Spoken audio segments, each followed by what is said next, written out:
agradecê-los pela enorme repercussão dos vídeos já postados. Nós precisamos, para a continuidade do nosso projeto, que esse engajamento continue crescendo. Portanto, recomende as nossas videoaulas aos seus amigos, que, como você, se preparam para alguma prova de concurso ou alguma prova de vestibular, até mesmo o famigerado Enem. Estamos aqui para socializar o conhecimento, levar o conhecimento de forma gratuita a todos os cantos do nosso enorme país. Será um prazer ver os números de inscritos crescendo cada vez mais para que nós tenhamos a motivação necessária para levar tudo isso aqui adiante. Afinal de contas, vou contar um segredinho para vocês. Não é nada fácil conduzir essa dinâmica de gravações de vídeos para o YouTube. Você sabia? Pois é, demorei algum tempo para poder tomar noção disso tudo e poder produzir os vídeos que agora estou publicando com vocês. Espero que eles estejam ficando a contento. Tenho me esforçado cada dia mais para aprender novos recursos, para deixar os vídeos cada vez mais caprichados. Mas por isso, eu peço a você que está assistindo esse vídeo, por favor, já deixe o seu joinha, compartilhe o vídeo com os amigos e inscreva-se no nosso canal, não deixando de acionar aquele sininho de notificações para que você esteja por dentro cada vez que um novo vídeo for postado. Bom, estamos aqui na segunda etapa do nosso estudo sobre semântica. Essa é a segunda aula sobre o assunto semântica. Portanto, se você está começando por esse vídeo, saiba que é melhor parar, voltar para o vídeo número 1 e daí vir para esse vídeo número 2. Afinal de contas, os assuntos aqui no nosso canal, nessa playlist Português com Daniel Vícola, estão sendo sequenciados de forma numérica, para que você não se perca em meio aos assuntos que estiver estudando. Já que é para fazer, vamos fazer da maneira mais organizada e mais prazerosa possível. Esse é o lema do canal Daniel Vícola. Portanto, aula 2 do assunto semântica. Vamos ver o que esta aula nos reserva? Venham comigo.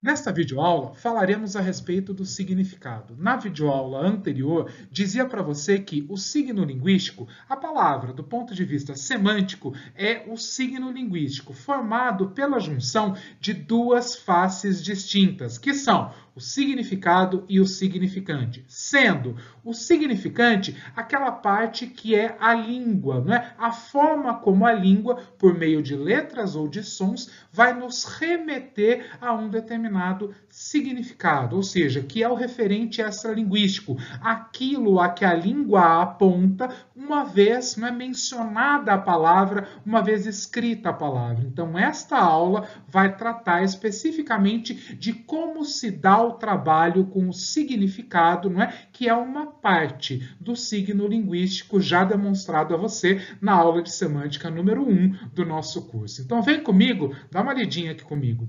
Quanto ao significado, os signos linguísticos podem ser explorados de duas formas distintas, que são em seu aspecto denotativo ou em seu aspecto conotativo. Estamos falando, portanto, de denotação e conotação. Opa, vem agora aquelas lembranças, né? Ensino médio, aquela professora, aquele professor, aquela bagunça toda de sala de aula. Será que em meio a toda aquela parafernália você vai se lembrar dos conceitos de conotação e denotação? Se não se lembrar, não tem problema. Aqui está o seu amigo Daniel Vícola para recordar e trazer à tona todo o conhecimento necessário para garantir o seu sucesso na prova. Então, vamos começar a falar sobre o trabalho com o significado na língua a partir de agora, por meio de um exemplo do qual eu gosto muito e eu tenho certeza de que você também vai gostar. Vem comigo, acompanha só. Veja, o que é isso que você está vendo aqui na sua tela? Você me dirá, professor, isso aqui é uma abóbora. Alguns dirão moranga. Eu não entendo muito bem a diferença, abóbora, moranga, mas enfim. Eu diria abóbora, há quem diga moranga. Fique você aí com aquela palavra que preferir. Não importando se abóbora ou moranga, veja, isso aqui é um vegetal, não é? Que consumimos, que compramos inclusive na quitanda. Ao bater o olho neste desenho, e o desenho é o nosso significante aqui no caso, lembrando que significante é aquele que aponta para um significado. Nesse caso, o significante é um desenho, e o desenho me aponta para a realidade, que é o vegetal, que é a abóbora, que é a moranga. Beleza. Todo mundo olhou para isso aqui e concordou. Professor, isso aqui é uma abóbora, isso aqui é uma moranga. Continue olhando para esse desenho e... O que aconteceu com ele agora? Opa! É uma abóbora. Continua sendo uma abóbora, porém, uma abóbora bem diferente. E perceba que, ao olhar para esta segunda imagem, a primeira ideia que te ocorre não é mais a de abóbora, mas a de Halloween. Aquela comemoração do Dia das Bruxas. Não é isso? Você está acostumado a ver nos filmes americanos o Jack-o'-lantern, né, que é essa abóbora escavocada com a vela dentro, por isso gera essa luz, né, que escapa pelos buracos feitos aqui na abóbora esculpida. Você está acostumado a olhar para isso aqui e pensar, isso aqui é Halloween, né? Perceba que te remete ao Halloween, mas não deixou de ser abóbora, continua sendo abóbora. Eu tenho o mesmo significante, agora revestido de um novo significado, que é o significado de Halloween. Ou seja, sem mudar o significante, perceba que sem mudar, vírgula, tem umas diferençazinhas. Ela foi esculpida, né? O miolo foi retirado, uma vela foi colocada ali dentro para criar, não é, essa figura do Halloween. Mas, basicamente, a abóbora não deixou de ser abóbora. Ela apenas, dadas as modificações feitas, revestiu-se de um novo significado. Curioso isso, né? Guarda essa ideia, voltarei a ela já já. Vamos ao próximo exemplo? Vem comigo. Observem agora a palavra na sua tela. Não vou ler. O que você vem à cabeça quando você lê esta palavra? Agora eu vou pronunciar. Chave. Imagina que a palavra não está escrita. Você só está me ouvindo. Chave. O que vem à tua cabeça? Qual é a imagem que o seu cérebro envia a você? Desculpa a tosse. Muito provavelmente, um objeto como esse. Chave, não é? Pode não ser tão antiga, pode não ser tão arcaica, porém, veio à tua mente, no mínimo, a ideia de um objeto que serve para abrir portas, ou gavetas, quem sabe, não é? Mas isso aqui, chave é isso aqui. Então, você leu chave, depois você ouviu chave, e o que veio à tua cabeça é o que está agora aqui na minha tela, ok? Ou algo muito parecido com isso. Pois bem, fique com essa ideia e vamos para alguns novos exemplos. Deem uma olhada aqui comigo. Na primeira frase eu digo, querida, acho que perdi a chave do carro outra vez. A palavra-chave aqui, devidamente destacada. Eu quero que você me ajude a pensar. Quando eu olho para essa primeira ocorrência da palavra-chave, qual é a ideia que vem à tua cabeça? Querida, acho que perdi a chave do carro outra vez. A chave nesta oração, a palavra-chave nesta oração, não é muito diferente, por exemplo, da chave demonstrada aqui na figura.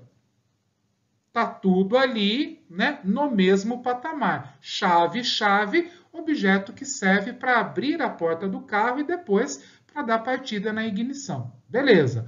Agora vamos dar uma olhada no segundo exemplo. Acreditamos que esta seja a verdadeira chave do sucesso. Convido você de casa a pensar comigo agora. Chave do sucesso. E agora essa segunda chave? Ela é aquela mesma chave que eu acabei de mostrar ali em cima? Acho que não. não é mais o objeto que serve para abrir portas. Quando alguém faz menção a algo como a chave do sucesso, um sinônimo para isso seria o de segredo. Segredo do sucesso. Qual é o segredo do sucesso? Isso equivale ao valor semântico expresso aqui pela expressão chave do sucesso. Vejam, tenho ainda um terceiro exemplo para você. Sua ilustre presença certamente encerrou o encontro com chave de ouro. E olha essa expressão, muito utilizada, muito parte do nosso cotidiano. Chave de ouro. E aí eu pergunto para você, a chave de ouro é uma chave como essa que você vê aqui no desenho? Também não. Quando eu uso a expressão chave de ouro, eu quero dar a entender que, no caso, a presença da pessoa referida encerrou o encontro de maneira notável, encerrou o encontro de maneira esplêndida. Foi uma maneira simplesmente memorável. Perceba, a palavra-chave em sua primeira ocorrência, agora eu vou de azul, em sua primeira ocorrência, é análoga, não é? Ela é a mesma coisa da chave aqui do desenho. A chave do segundo exemplo já é sinônimo de segredo, portanto, ela não tem mais nada a ver com aquela chave presente ali em cima. O significado aqui é totalmente novo, então vou colocar um N aqui de novo. O que vai se repetir no exemplo número 3, em que eu vou ter chave de ouro, em que a chave também não tem mais nada a ver com a chave do desenho e vai me apresentar um novo sentido, não é? Que é de forma memorável, de forma esplêndida, de uma forma notável. Percebam, é o mesmo significante, porém, os significados em 1, 2 e 3 são distintos entre si. Ué, como é que pode um mesmo significante se revestir de novos significados? Volto para a situação da abóbora. Foi exatamente o que aconteceu com ela. Sem deixar de ser abóbora, a primeira figura, né, significava uma coisa e a segunda figura de abóbora já tinha o seu significado levemente modificado, sem, contudo, deixar de ser abóbora. O que eu quero mostrar para vocês com todos esses raciocínios de uma maneira bastante lúdica, porém muito clara e muito objetiva? Quais são as possibilidades de trabalho com o significado por meio das palavras na língua portuguesa? Vem comigo que eu ainda tenho muito a lhe mostrar. Vejam aqui. Quando falamos, portanto, de significado em termos semânticos, não é? Como é que o significado se associa ao significante? Isso pode se dar, isso pode acontecer de duas formas distintas, que são ou por meio da denotação, esse aqui, portanto, é o primeiro meio, é a primeira forma como o significado pode se associar a uma palavra na língua portuguesa, ou então, vou até mudar de cor aqui, o significado vai se associar ao significante por meio da conotação. E eu já vou explicar qual é a diferença. Antes disso, eu quero te dar um truquezinho. Sabe aquele truquezinho que vai salvar a sua vida na hora da prova? Pois é, o canal Daniel Vícola está aqui, inclusive, para tornar a sua memória muito mais potente, muito mais produtiva. Estas aulas estão sendo refeitas com o objetivo de oferecer a você que me acompanha a melhor e mais turbinada preparação. Eu quero formação e memorização de conteúdo. Portanto, você que me acompanha só tem a ganhar assistindo às novas aulas do curso Português com Daniel Vícola. Convide os amigos. Voltando aqui para o nosso assunto. Denotação acontece toda vez que associamos o significado ao significante da maneira mais literal, ou seja, da maneira mais ao pé da letra, que é aquela forma, por exemplo, por meio da qual os dicionários registram os termos. Portanto, eu sempre sugiro aos alunos a seguinte associação. Pense nesse D, ó, estou colorindo aqui na tela. Esse D de denotação associado ao D aqui, ó, da palavra dicionário. Então, D com D, denotação e dicionário. Por quê? Porque o dicionário sempre registra as palavras na sua acepção mais imediata, ou seja, naquele primeiro significado, o mais imediato, aquele que prontamente associamos quando batemos os nossos olhos numa determinada palavra da língua portuguesa ou então quando ouvimos aquela palavra no contexto falado da língua. Portanto, repare na definição. Denotação é o uso da palavra com o seu sentido original, ou seja, em estado de dicionário. O seu primeiro sentido, o sentido mais imediato. Veja o exemplo. A pedra é um corpo duro e sólido da natureza das rochas. E eu destaquei nessa primeira frase, veja, a palavra pedra. Perceba que aqui, quando eu digo pedra ou quando eu ouço pedra, o que vem à minha cabeça é exatamente o que está aqui do lado, essa figura, esse referente, a pedra, a rocha, não é? Esse é o significado. Eu digo pedra e penso pedra. Isso é denotação. Tomar a palavra, tomar o termo no seu sentido mais imediato. Porém, essa não é a única forma de associarmos significante a significado na língua portuguesa. Nós também podemos partir de uma associação conotativa. E aí, professor, como é que se dá a associação conotativa do significado ao significante? Da seguinte forma, vou começar com um macetezinho, assim como fiz na denotação. Vamos pegar esse ser da conotação e associar esse ser com o ser de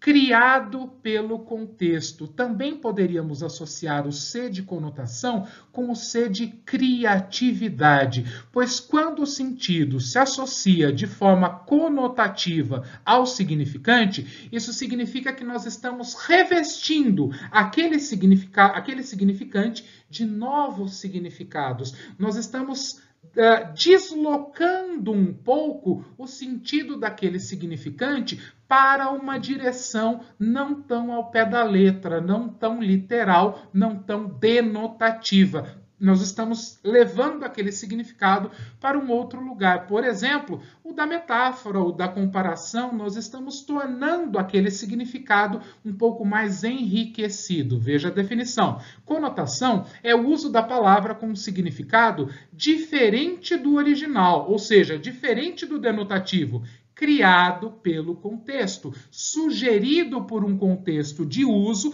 responsável por atribuir a um determinado termo uma nova significação. Repara o que acontece com a mesma palavra, a palavra pedra, agora nesse novo contexto. Vem comigo. Você tem um coração de pedra. Perceba que aqui, ó, a palavra pedra foi mais uma vez empregada, porém dentro de um novo contexto, que é esse aqui, ó. Coração de pedra. Veja, a palavra pedra, dentro desse contexto, já não é mais... Então, vou fazer a flechinha e vou fazer um X aqui, ó. Já não é mais o da pedra ali de cima. Um coração de pedra, metaforicamente falando, é um coração empedernido, é um coração duro, é o coração de alguém que não tem tanto sentimento, percebe? Então eu uso a palavra pedra, mas o sentido não é o de rocha, é um sentido já um pouco deslocado do sentido original, porém sem perder a conexão com a fonte, sem perder a conexão com o original, porque isso também é muito importante, tá? Então, conotação, eu pego a palavra e eu a revisto de um novo significado diferente daquele que ela teria num contexto mais literal, num contexto mais ao pé da letra. Toda vez que a gente fala, não, isso aqui ao pé da letra, estamos falando em sentido denotativo. E toda vez que você usa aquela expressão sentido figurado, você está falando da conotação. Tá? Ah, eu estou falando, mas é em sentido figurado. O que é o sentido figurado?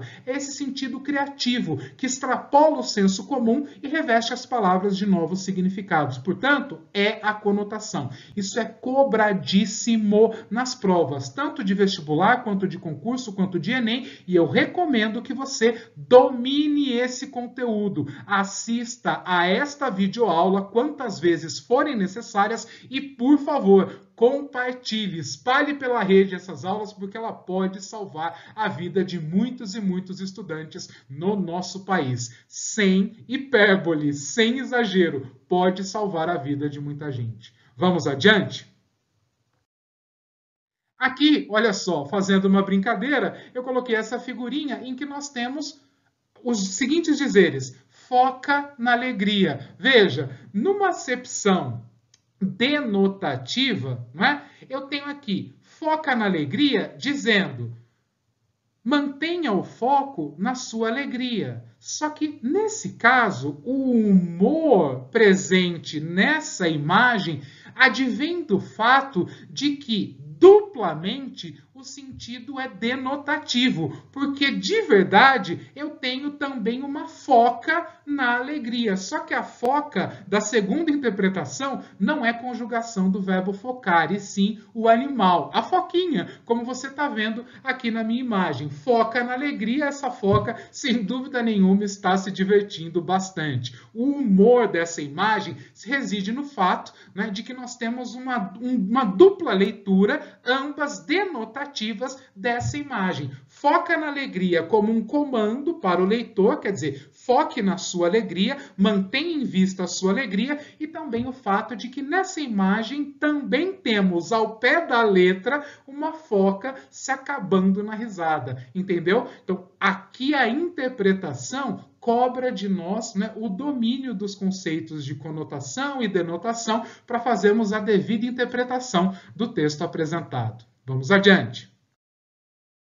Aqui nessa tirinha, da qual eu gosto muito, temos a seguinte situação. No primeiro quadrinho, você observa a princesa chegando para o seu príncipe e lhe dizendo, num tom muito romântico: observe meus olhos, Brandolph.